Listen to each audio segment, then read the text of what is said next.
Let me be clear, the final vestige of the traitorous Confederacy has got to go. This Confederate monument has got to go. Since 2015, the ACLU has supported the Talbot County NAACP and other activists in the community in their fight to remove this Confederate monument from the courthouse lawn. They have really tried every measure they can think of before now to persuade the county to move the statue. And time after time, they've been rebuffed.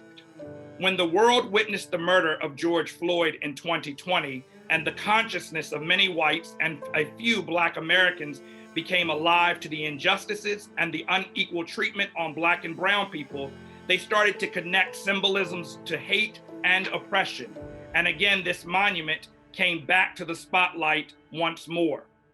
The NAACP followed the same process as we did in 2015 for requesting an open meeting with the council to discuss this issue again, and the council denied us the opportunity to meet. The faith leaders of the community asked for an open meeting with the council, and they too were denied. The vote for removal came up again, and it was a 3-2 vote to retain the monument once again. After the vote, the council decided that they would meet with constituents individually to discuss the matter, but would not entertain any motion to meet publicly to discuss this issue.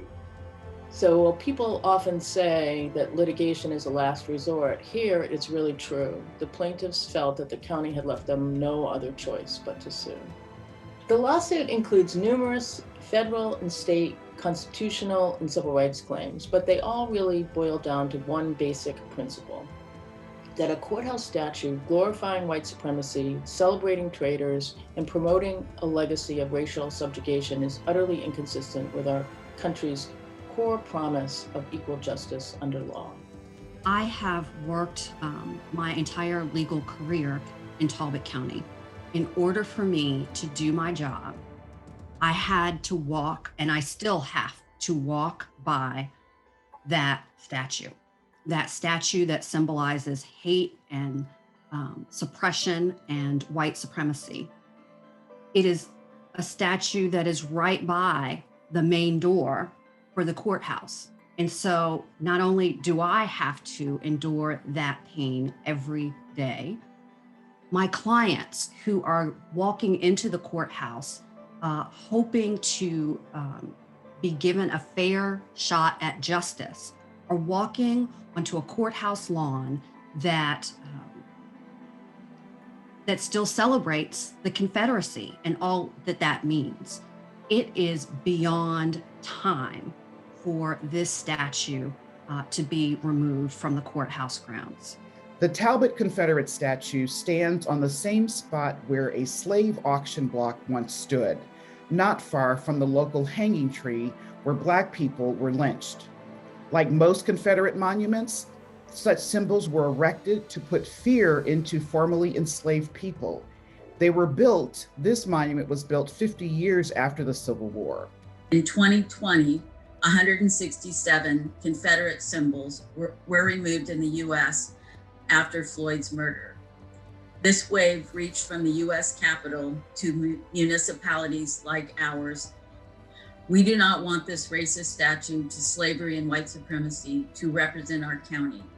We do not want a statue that glorifies the Confederacy and promotes a fictional and sanitized version of history to represent our county.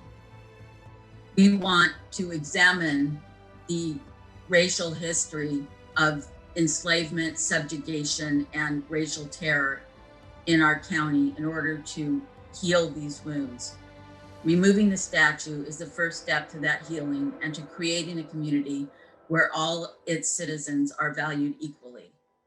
If white people in Talbot County who talk about preserving history and who advocate for retention of the monument despite the history of racism it symbolizes could just step back for a moment and try looking at the issue from the perspective of their Black neighbors, shouldn't they understand how harmful it is? We hope the outcome of the case is the county moves the monument. We hope that faced with the prospect of having to defend their racist position in court, those 3 county council members reconsider and do it voluntarily. But if it takes an order from a federal judge, then so be it. We have waited long enough. In the words of Fannie Lou Hamer, we are sick and tired of being sick and tired. The time for removing the Confederate monument known as the Talbot Boys is now.